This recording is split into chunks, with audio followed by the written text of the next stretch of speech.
All right, folks, we're going to run through a few examples here to give you a quick idea of what to expect the first few times you experiment with this method of image transfer. So let's get to it, okay? I've got all of my gear here ready to go. So let me just give you a quick little walkthrough here. I've got my burnishing tools. A spoon will do the job just fine.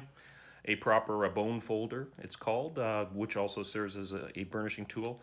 Additionally, your fingernails can work well, or the pads of your fingers, or even the palm of your hand work really great as well. And of course, the old fixative. In this case, we've got the workable fixative. Doesn't really make much of a difference which one you use. Hairspray will do, garden variety, preferably the cheapest one possible.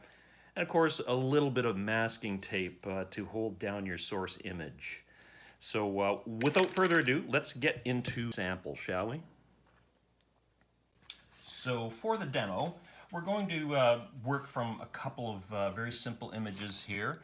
Nice text example here that is nice and crisp, hard-edged, high contrast image. And an image here that has some more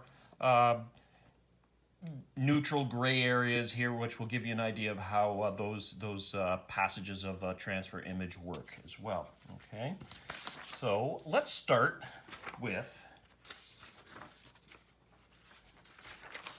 the text example. So we're just going to place this image down here.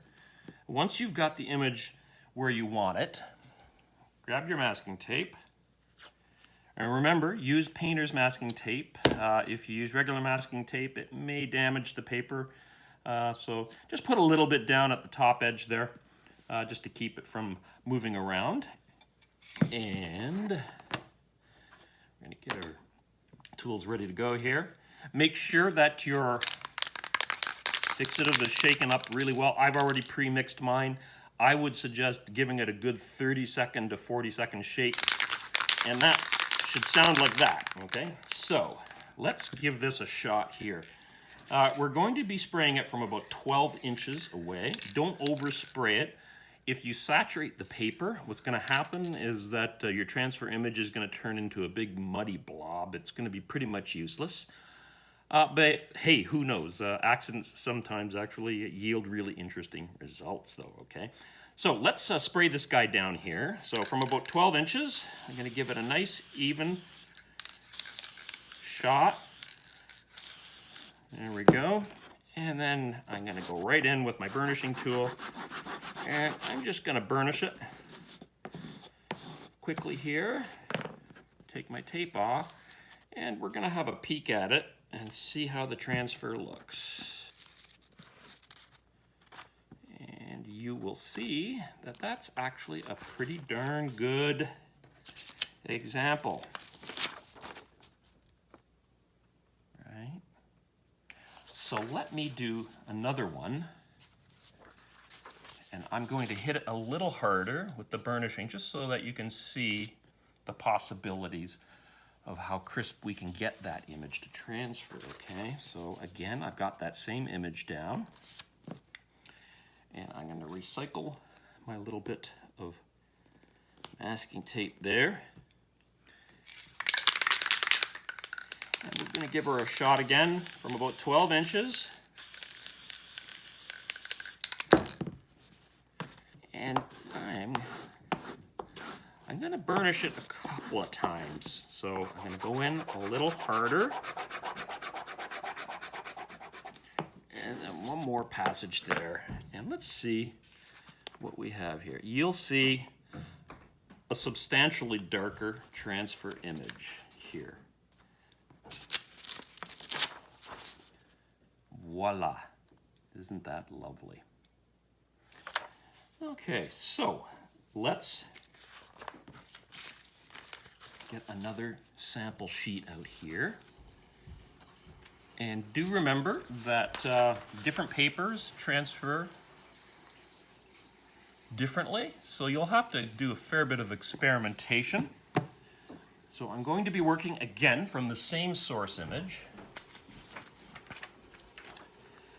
And I'm going to give you a demonstration here of how to get what we call a sketch image or a sketch style look to your transfer. Pretty straightforward. All the same rules apply.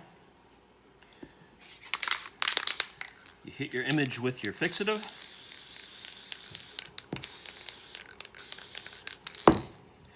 Give it a quick little squish. Maybe one pass like that, but then you do this. You go in with your burnishing tool across the image at an angle, and you go in across some areas and other areas not at all. And sometimes it works and sometimes it doesn't. So I probably used a little bit too much of the fixative, and I probably pressed too hard on that first pass. So what I'm gonna do is I'm gonna throw in another piece of paper here, just so I can give you a better view of what that actually looks like. So let's take a second shot at this. This is a textbook example of how much experimentation is involved in this technique, or required in this technique. So let's fumble around with my thumbs. And we pop that source image down, and we throw a little bit of masking tape on the edge there. And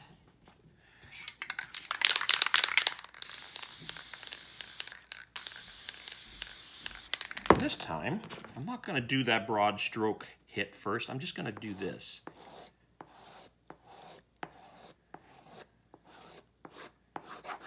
And let's see how that comes up. There we go. I think you see very clearly the possible results there. Full disclosure, this isn't a great example of that so-called sketch transfer technique, but you get the idea there very clearly, I think. You can see the little sort of sketchy strokes there. And let's move on to the final demonstration, if I get it right the first time, of course. So we're going to do a fast transfer of the image that has all sorts of gray areas here, just so you can get a sense of how that'll transfer. Now, as I said earlier, the from paper to paper transfer technique, there are a lot of variations on how each paper absorbs the toner. Now, when it comes to images that have a wide variety of subtle gray range tones, some actually gobble that toner up pretty quick, and others not that quickly, so you have to give it a couple of shots. My suggestion for you is, if you have a lot of gray area tone, start your experimentations by hitting the image with a fair bit of the fixative. Don't drown it, as I mentioned earlier, because you'll get that big blob swampy image, but give it a good hit, and you'll have to give it a pretty firm burnishing to really get that image up and get as much of the range of tones. Okay, so there we go.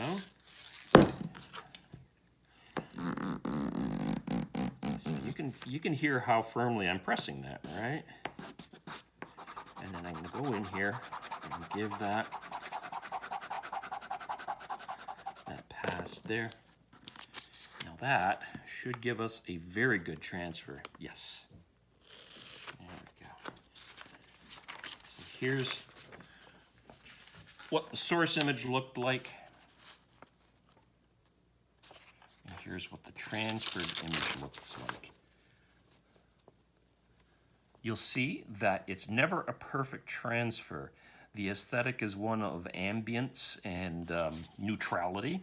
It's one of subtlety. So you're not going to usually get a really hard or harsh, crisp transfer that is close to 100% of the image. It's going to be something that's at best about 90–95%. I'd say in this particular image. So let's have a look at the two together, shall we?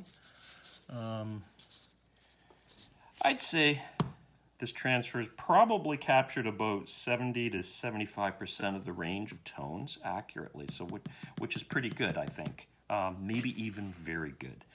But as I've said a couple of times already, every paper is different. So some papers will really gobble up the toner, and you'll get something like close to 90 or 95% in a transfer. But the key thing is to experiment and expect surprises as